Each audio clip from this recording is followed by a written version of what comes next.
Big Boss Telugu season 8లో మొదటి వారం ఎలిమినేషన్ పూర్తయింది. ఈ సీజన్లో ఎలిమినేట్ అయిన first contestant Bejawada Bebakka. Social media influencer గా ఆమెకు భారీగానే అభిమానులు ఉన్నారు. బిగ్ బాస్ నుంచి ఆమె ఎలిమినేషన్ కావడంతో బేబక్కతో పాటు ఆమె అభిమానులు కూడా కాస్త నిరాశ చెందారు.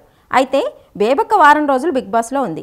దీంతో బేబక్క ఎంత సంపాదించిందని సోషల్ మీడియా లెక్కలేసుకుంటున్నారు ఫ్యాన్స్. నాగార్జున హోస్ట్గా ఉన్న లేటెస్ట్ బిగ్ బాస్ సీజన్లో మొత్తం 14 మంది కంటెస్టెంట్స్ ఎంట్రీ ఇచ్చారు. వారిలో 7వ కంటెస్టెంట్గా బెజవాడ బేబక్క అడుగుపెట్టింది.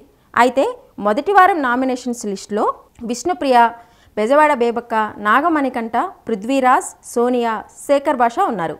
వీరందరిలో బెజవాడ బేబక్కకు తక్కువ ఓట్లు రావడంతో బిగ్ బాస్ నుంచి బయటికి రాక తప్పలేదు. ఇక వారం రోజుల పాటు బిగ్ బాస్లో ఉన్న బేబక్క రెమ్యునరేషన్గా 1,30,000 తీసుకున్నట్టు సమాచారం. అయితే బిగ్ బాస్ వల్ల బేబక్కకు సోషల్ మీడియాలో భారీగానే ఫాలోవర్స్ పెరిగారు. ఆమె ఎలిమినేషన్ అయినా సరే ఎలాంటి నెగిటివిటీ లేకుండా బయటకు వచ్చారు. ఎప్పుడూ కిచెన్లో ఉన్న బేబక్క తన వంటతో హౌస్ మేట్స్ కడుపు నింపినా ప్రేక్షకులకు ఏమాత్రం వినోదం ఇవ్వలేదు. టాస్కుల పరంగా కూడా బేబక్క వీక్గానే కనిపించింది. తన అభిప్రాయాలను సూటిగా చెప్పలేకపోవడంతో స్ట్రాంగ్ కంటెస్టెంట్గా ఉండలేకపోయింది. ఇలాంటి కారణాలతోనే ఆమె ఎలిమినేషన్ అయ్యారని చెప్పొచ్చు.